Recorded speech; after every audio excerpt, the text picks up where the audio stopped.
What's up everybody, this is Master Ian Gamer, and now that Blizzcon 2017 has come to a close, I'm going to run through everything major that got announced for Overwatch. Blizzard did not disappoint this year as they revealed a new map, hero, animated short, skins, and more. So let's jump on in and see the details. First up is what I think most people have been looking forward to most, which is the new support hero, Moira.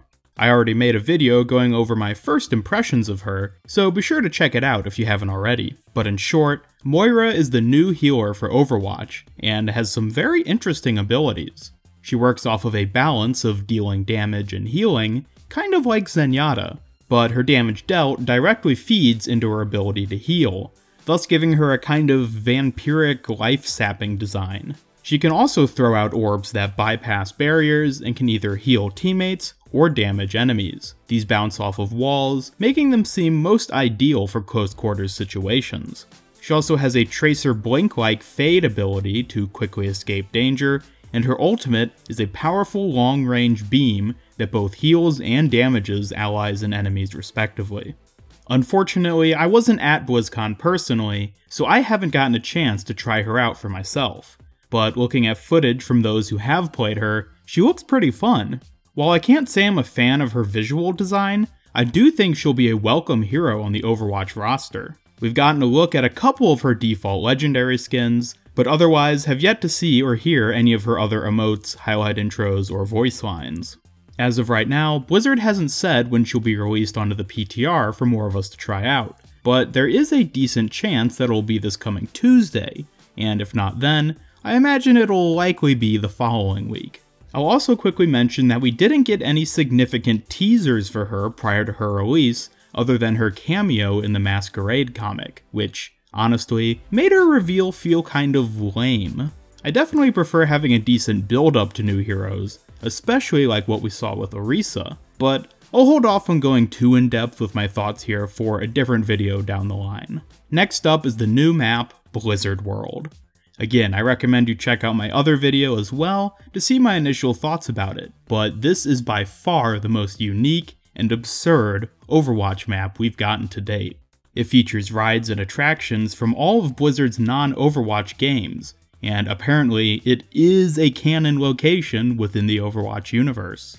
It is simply a fascinating map idea, and even though I don't really play any Blizzard games other than Overwatch, I have to say that I still love it.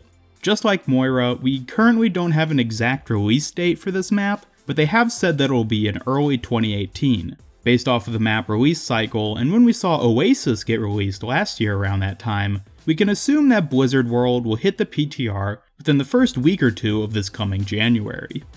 The next major reveal at BlizzCon 2017 was the new animated short, Honor and Glory, this time featuring Reinhardt in his younger days. As is expected with these, it had great visuals and did a great job of capturing the characters of Reinhardt and his master Baldrich.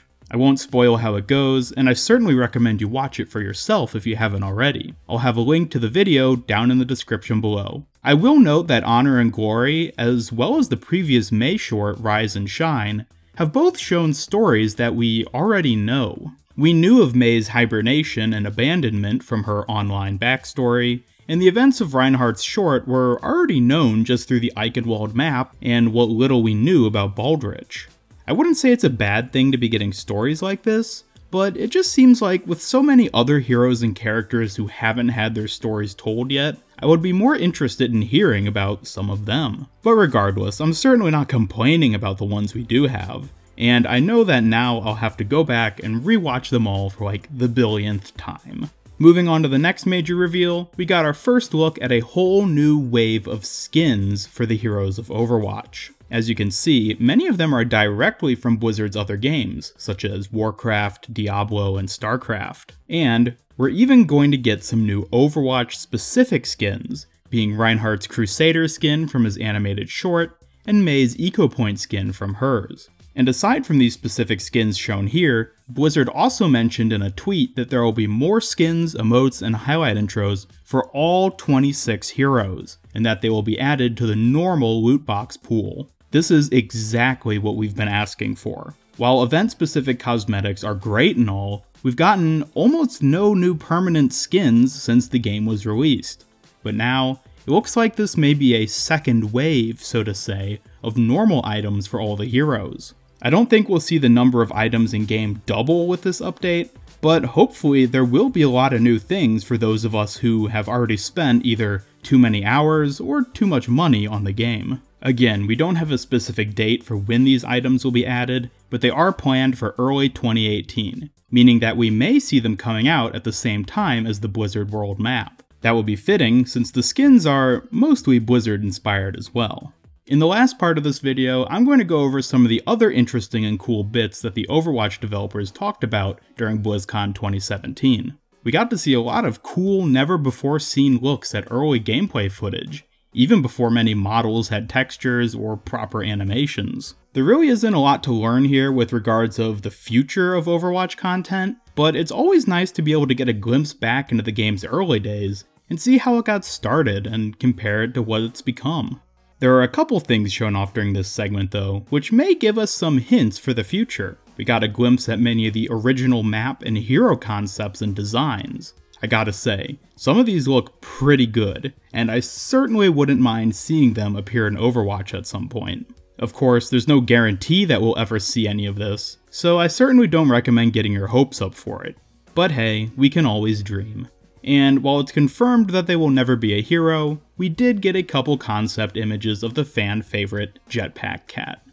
And that wraps up all the major announcements regarding BlizzCon 2017. Honestly, Blizzard still managed to surprise us with everything they showed off. I was worried that they wouldn't have as much great stuff as they did last year, but I think they've certainly upheld their quota of new content reveals. There was some information regarding Overwatch League, but since I really don't cover the esports sides of things on my channel, I decided not to try delving into it. Anyways, let me know in the comments down below what you thought of this year's BlizzCon, and be sure to check out today's poll card to vote for what you liked most.